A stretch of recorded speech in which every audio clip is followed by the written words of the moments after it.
Hey, ladies and gentlemen, welcome back to the Jack and Glenn channel. Before we get started, make sure you hit the subscribe button, hit that bell notification so you don't miss any of our reviews. Today, we're going to talk a little bit about Clay and his father from Love is Blind, episode number 12, the interaction between the two, and how some of the things that his father exposed him to early on in life has still gone with Clay to this day.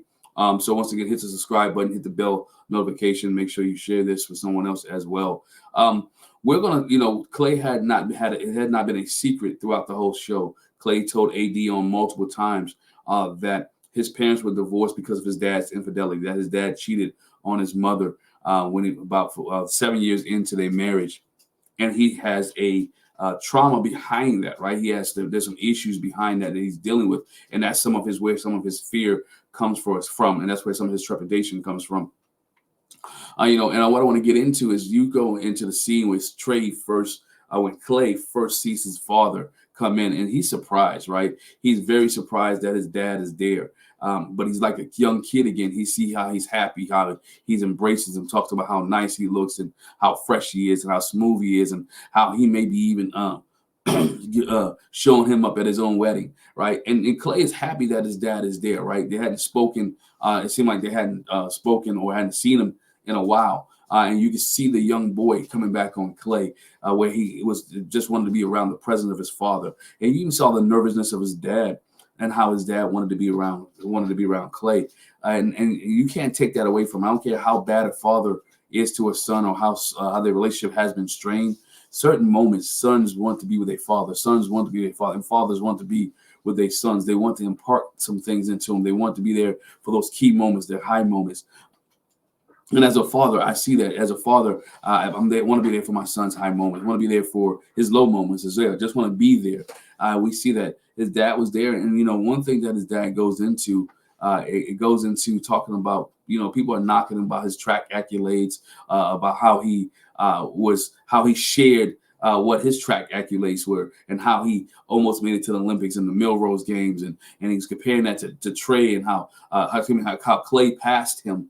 And those things. But again, that's the thing they have in common, right? That's the thing, besides father and son, that's the thing that bonded them together. And you can't never take that bond away from him. Dad went back to the very thing that brought him and Clay closer, right? The thing that brought him and Clay closer was the track. The thing that brought him and Clay closer was that Clay was outbeating him, or Clay outran him, that Clay was getting faster than him, that Clay was working in, and that he was excelling in something that Dad excelled in, but Clay was taking it to another level. Father even said it. He said, "Look, I was living vicariously through you, right? I was living through you because I didn't succeed where I needed to go at, and I wanted to make sure that you were successful. I wanted to make sure that you was at the top of your game, and guess what? You were successful. You did your top of the game." And Dad was showing his pride in that. So people were knocking, why Dad was showing his accolades, because that's the thing that him and Clay connected with, right? They didn't connect on a lot of other things, but with that thing right there, that was the common denominator in their relationship. The common denominator in their relationship was the track, right? Was track. They could talk about track all day long with no judgment, with no repercussions. They both knew the lingo. They both understood the terminology. They both know how to deal with it. They so understood that. He can't talk to Clay about family and about how to take care of a wife because he didn't take care of a wife, right? He can't talk to Clay about how to be a good father because he wasn't a good father, right? To Clay. So all that him and Clay can really have a discussion about and converse on is track, right? And Dad at this point, I'm not knocking him because he began to share some wisdom with Clay and share some things with Clay when Clay talked about he was nervous and things of that nature. But here's the problem is that the things that Dad did or things that Dad exposed Clay to when he was a young age is still affecting Clay now, right, at an older age. So we as fathers have to be responsible what we expose our children to, right? When we expose our kids to, what we expose our young sons and our young daughters to, because by us exposing them to those things early and seeing those things and experiencing those things, that is something they may become, right? Clay didn't pull the trigger on AD because he didn't want to be like his father. He had the fear, hey, I'm like my dad in every other way, right? I'm like my dad in track. I'm like my dad when it comes to being suave. I'm like my dad when it comes to be a good talker. Clay even said it. I'm like my father when I even have some of my father connish ways, right? The ways that my dad con people, the way that my dad does things. I have some of his connish ways. And when this dad was talking to him, Clay was like in his mind thinking like, hey, I don't want to do what my father did. So guess what? I feel that rising up in me. I feel like I can do that. I feel like I'm doing that. And guess what? The sins trickle down, man. Hey, let's be honest, right? Generational curses, right? It's a generational curse in this family. Clay's father said it. My daddy wasn't there. My dad would come home sometimes, but only other man I knew was my dad. My mom didn't bring another man into the house, but my dad would bring other women. My dad would come in as he pleases, right? As he came. And so guess what? His dad picked up those behaviors and he passed those behaviors on to Clay. And Clay is trying to break the cycle. That's why I'm not mad at Clay for saying he didn't want to marry AD. Right? He didn't want to break her heart. He didn't want AD to go through, if we were to really look at it, if we're really honest, he didn't want AD to go through what his mother went through with her father, with his father, because he felt in himself like, I can't live up to the man that AD wants me to be right now. I know it's going to break her heart, but guess what? I'd rather break her heart now than break her heart 5 years into marriage.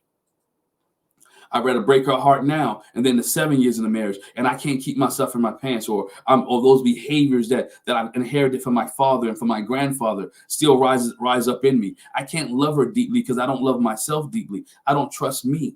Right. And that stems from his father. And his father, I'm not giving him a pass, but that stems from his father. Right. Those are generational things that have been brought, that became inside of Clay and his father. And now Clay is not trying to live those things out. Somebody has to be the curse breaker. Right. I don't know what Clay's religious beliefs are. I don't know where he stands religiously, but I just know there's somebody in the line of things when dealing with curses have to be the curse breaker. And Clay, in this instance, said he wants to be the curse breaker. He wants divorce to stop with his dad.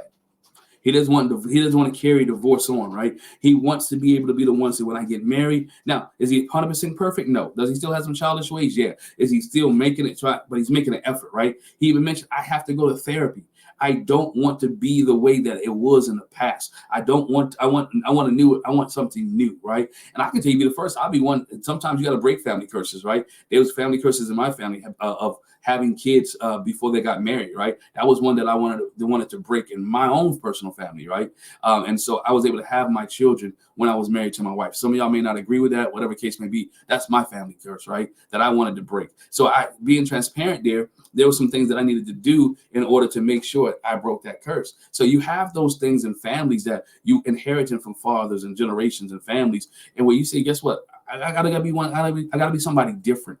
I want to be different. And that's where Clay is at, right? His father came in with, and you can see his father had a little bit of remorse there, right? We didn't see the full conversation when Clay's father was talking to his mother. There was some remorse, right? There was some he teared up. Matter of fact, before we even get there, he teared up when he was talking to Clay. Right? He teared up when he was talking to Clay, realizing, you know what? I exposed my son to a lot of things, that I gave my son some heartache. I gave my son some pain. And and the mother had to really bring it out. Well, she's the true MVP, right? Rita is the true MVP of this episode of this series, because she was willing to put the burden of Clay on her. She forgave the father for all the foolishness that he did, for all the things that he put Clay through, all the things that Clay is going through now because of him. And she's like, yo, your son needs you. He needs you to apologize, right? I forgave you a long time ago, but your son needs you to apologize. Your son needs you to correct the behavior. You can't correct him, but he needs to understand why, and need to understand how not to get into the path. He needs you to be a father, right? Fathers protect their children. Father and nourish their kids. Father raise their kids up in a way that they should go. They give them guidance. They give them direction. They give them wisdom. They give them understanding. And so what happens here, now I need you to do that for your son. He's hurting. Let's be honest. Clay was hurting. That was a tough decision that he had to make, but he had to make it for himself. He's hurting. And sometimes when you're hurting, you have to go, you want the embrace of your parents. Look how he hugged his mother, right? Look how he embraced his mother after he made the decision, or the mother embraced him, and the look on Clay's face. Clay was distraught. He didn't know what he needed, somebody to love on there. Dad didn't show that much emotion, right? He was upset for Clay, but you didn't see that love, that embracing, that grabbing him up and say, look, boy, I got you. It's gonna be. He told him that, but sometimes you gotta grab him. Sometimes you gotta hold him. Sometimes you gotta put hands on him and let him know that everything is going to be okay. And it didn't happen. So you can see the relationship there. Clay said it in his vignette. That's the deepest conversation that him and his father had ever had. The deepest conversation he ever had is I'm going to take what we saw on TV, a 5-minute or 4-minute conversation about marriage, a 4-minute conversation about wisdom. His dad read a poem to him about being successful, about being the top, being successful, going the extra mile, playing the game. And again, they connected on sports, so that's how he talked to him, right? The deepest conversation they had was that conversation right there. So let you know, dad was in and out. He was just there as he was a placeholder, right? And the sins of his sinful nature or his sinful behavior has trickled down to our son. We as men, or we as husbands, and if you have women watching this, your husband, as mothers, those things, you have to guard your children. You have to protect them, right? You have to, because there are some things you see in them, and some things that rise up in them that you can go ahead and pray about, that you can rebuke, that you can cast down. You can change the narrative. You can curb the behavior. There's some things that we have to embrace, or we have to be able to cultivate, putting around a certain situation, getting therapy, getting counseling, right? Getting that counseling they may need in order so they don't repeat the cycle, right? That's what Clay's mom said. Look, you have to do something so he doesn't repeat the cycle. And Clay's getting it. So people who knocking him, and yeah, the timing was off. By all means, Clay's timing for this thing was totally off. He could have told AD months ago, right? Weeks ago. He was trying to tell AD weeks ago, but she didn't listen. She didn't listen to when he was telling her. He was hurting. Like, look, I see something in me that's rising up. I see something in me that I could repeat, and I don't want to do it. I'm not ready for it. And she kept saying, "Yeah, look, let's do it." When he told her, when they were sitting down and had dinner, I think, and they were at dinner, he was like, "Look, if we can just date, I can get there. If I say no, if we can date, I can get some things done. And if I get counseling, I think we can get to where the place we need to be at. And I can get to the place where I need to be at." Sometimes Clay didn't come home, and makes you wonder, like, was he with somebody else? Was he out doing different things? Was he just needed a space and needed some time? But at the end of the day, I think he made one of the better decisions for his life, right? That he needed to take a step back. He needed to work on his relationship, his personal relationship, but he also needs to work on the relationship with him and his father. Clay said this. He said there are great areas when it comes to marriage, and I'm just so big on that. I'm just so big on that gray area, and I just don't hear too many men articulate the gray area. He said he don't know how to navigate through the gray areas, right? That he doesn't know how to navigate through marriage. He doesn't seem like he doesn't have good men in his life that can pour into him to help him navigate through those areas. And he don't have men who articulate to him, how do you get out of the gray area? How do you resist a woman that may want to come into you? How do you go home to the same woman every night, right? For 15, 20 years. I got friends that said, I can't be married. But you've been married 22 years. How can you do? Because you love that person. You want to be with that person. You confide in that person. You trust in that person. That person is not just a number to you. She's not a body count, right? This is the love of your life. You deeply love. You care about this person almost you care more than you care about yourself. And so he doesn't have that, right? He doesn't know how to articulate that. He doesn't know how to show that. He has never navigated through it. No one has expressed that to him. And that was one of Clay's biggest things, right? And to Clay said, look, that weighed on him at the altar. And that weighed on him a lot at the altar, and which was one of the reasons why he said, no, I can't marry AD, right? That is a big thing, because he didn't know how to navigate the feelings that he was feeling. He didn't know how to navigate how to say no, right? He had to become mature. He had to make a mature decision, right? At a mature decision at the time, and the mature decision he made was, I'd rather not hurt her, but I'd rather be with him. Be with me. I'd rather take care of me, And Rita told Clay's father, look, the reason that he's this, because he doubt he could be a good husband, because he didn't see a good husband, right? He didn't see a good father. He didn't see somebody in the home doing all the right things. He didn't see the person who was providing and taking care of. All he saw was somebody who was cheating and doing things different. Clay's dad said, he said, my grandmother told me how to take care of my children and a wife, but I took care of my children, which means he didn't know how to take care of his wife. He put more time taking care of his children than his wife, right? He didn't heed to the comments or didn't heed to the advice of his grandmother, right? Only half of it. He only took care of the kids, not the wife, right? Clay and Rita told Clay's dad too. Clay struggles with viewing marriage as something that is sacred. due to what he's experienced in his childhood. Marriage is sacred, right? It is a sacred experience. She said it multiple times. When Claire and Clay met at the table, when they met the family, she said marriage is sacred. He didn't see a sacred marriage. He saw in and out of marriage, right? He saw a halfway marriage. He saw a marriage where it was up and down. And he can't articulate it. He doesn't understand how to handle that. He doesn't understand how to deal with that because he never experienced it. He never saw it. He saw things that at a young age a kid shouldn't see. And he doesn't know if marriage is for real, right? He's deceived by the marriage that they had. He saw mom holding it down, saw dad in and out. Dad was trying to reflect. I'm gonna try to do another video on just the interaction between Rita and Trevor, those are Clay's parents, because she said a lot of things that were key and she brought a lot of good points out, right? And Clay hasn't realized too, this is something that Clay, just because his father's DNA is in him, doesn't mean he has to be like his father. That he has to be the one to break the cycle, right? That he can be in a long-term relationship, that he can be married for a long time, but it's gonna take some time. It's gonna take some help. It's gonna take some counseling. It's gonna take some things that he needs to go through. But his father and Clay is not exempt from this at all. But it starts somewhere, and his dad not exempt at all, right? It started with his dad, right? And I don't know, he didn't go as further as his grandfather, right?